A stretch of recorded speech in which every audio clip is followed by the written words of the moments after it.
only the one of the greatest games ever made. What's that?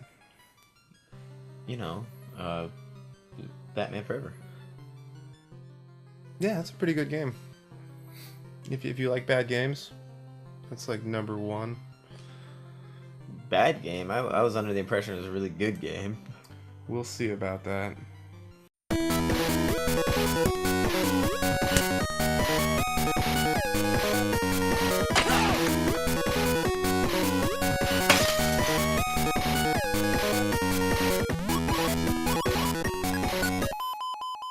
Well, anyways, welcome to Game Break. This is by far one of our more favored run games that we've done. Like, we're both familiar with it.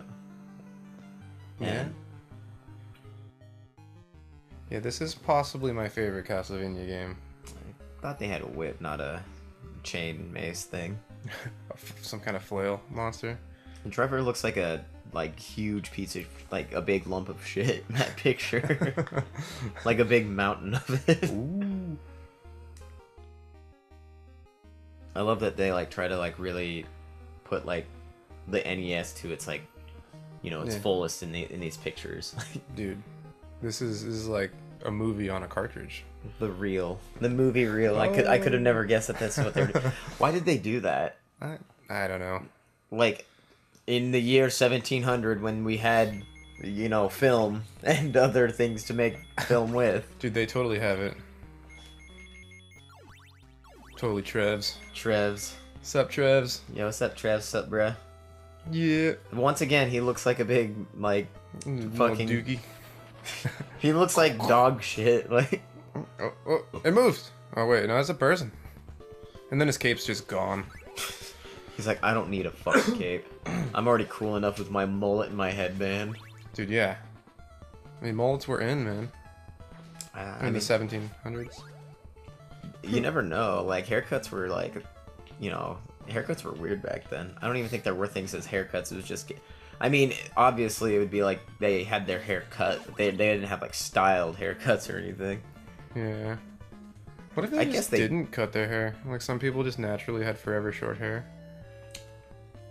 What is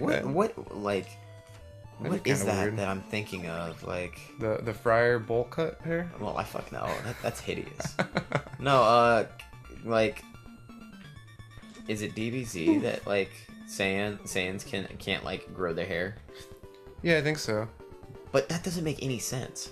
And like they like can't get it cut or whatever. No, they did get it cut. Oh. Like, I mean, look at like Gohan and like the Great Saiyaman.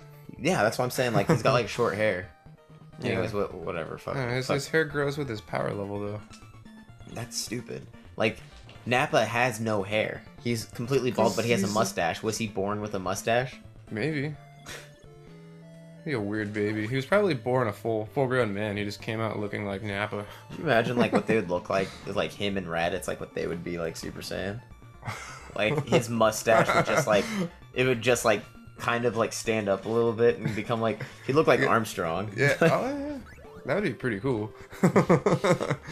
He just turns into Armstrong. Oh my god, that'd be sick. Right? I think we got a new reboot coming up. My god. Hey, go back. You missed your wall meat. Well, I didn't need it until that flea man hit me. Well, you still go for it just because it's wall meat. Don't ever pass up wall meat, Brad. I'm sorry, Ori. Flea man! Flea man.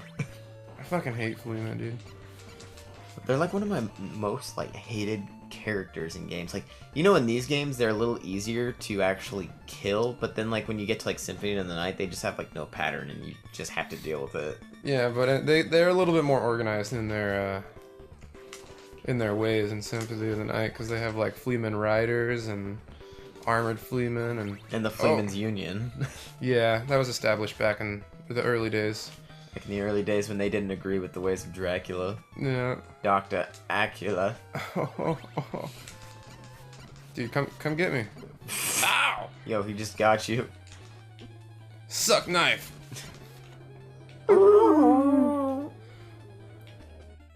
Oh yeah, you can't do it in this game. He can't. He doesn't have the back jump. He doesn't. Yeah, it's not a thing. So how are we doing this? Are we just like taking turns, or? I figured we'd just do the age-old tradition that continues. Yeah, I guess that makes sense. Sooner or later, one of us will die. Oh yeah. It'll be me.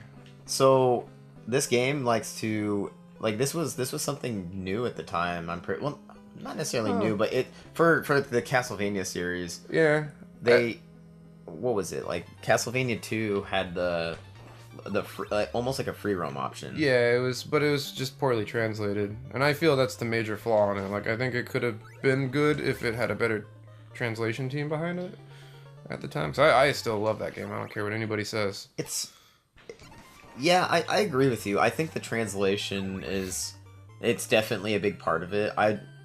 Something that I really just dislike about it is it seems like it was very unorganized. Like, yeah, how they set up the maps. A lot of the places look, very similar. It was very, very singular palettes for everything in it. And I know the NES is like, it's not like the most capable system of doing so, but I mean, look at this game. They made a lot of stages look like it. They just have a lot of variety, is what I'm trying to say. Yeah, they did a good job with like the contrasting colors in this game, and it's very similar to the first game, and that's the one thing I like about this game is it feels like the first game, but they took out like little elements of the second game. Yeah, like the branching pathways is reminiscent of the idea of free roam, which was like really good. And then they added the whole new feature of like the playable characters, which is really cool. Like they definitely built on the foundation.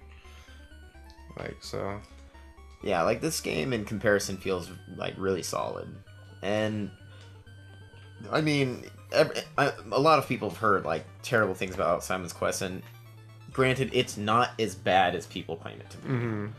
I just, I really like the remake that this I don't know if it was a team or if it was a single person, but the PC remake of it, the revamped, it was really good. Yeah, I actually haven't played it yet. I mean, I always liked the original games before people like make their hack versions of it, but it's definitely a really good rendition of of Simon's Quest that is actually like enjoyable throughout the whole playthrough. I find myself getting really like frustrated with Simon's Quest when I try to play through it nowadays, though. Because there's so much stuff where you're like, oh, I don't remember where to go or what to do. Yeah, and it's just there's just stupid things about the game that doesn't need to be there. Like when you have to farm your currency. Oh yeah. If you die, it's just gone. It's gone. Like, yeah. That's just nonsense. So you took the path into the clock tower, and yeah. I mean, I figured. Oh, whoa, that's close. Oh, death. God damn it, Brad. Well, I figured we would go easy route and get Grant the Nasty. Well, he's my favorite character. How many times are you gonna miss that candle? As many times as it takes. So, this game has 3 different characters too, other than not including Trevor. Excluding Trevor, and which out of the 3 do you like the most? Personally, I like Sopha the best. I like her sweet spells. Yeah, she's Get up. She's pretty much she's a mage style in the game where her sub weapons are the most dominant. Mm-hmm. But she has like the weakest attack. She has the weakest attack, and she has similar platforming to Trevor. Yeah. As for both Alucard and Grant, they're the two remaining characters that Alucard is supposed to be like a jack of all trades. I think that's what they were trying to do. Yeah, he sucks. Not necessarily like because never mind. That's Trevor. Trevor's supposed to be the jack of all trades, but I think that they tried to go with the route with Alucard that he has range and he has mobility, but it's not as good as either or. Like he's got the really, I don't know. He got shafted in this. Oh my god, what is that? Donkey Kong? Ah, get away from me, Donkey! Oh, he throws knives too. He does look like a gorilla. Oh, banana! Oh my god! Ow! Fucking face planted. Wow. Next time on Game Break, I'm gonna pick up this orb.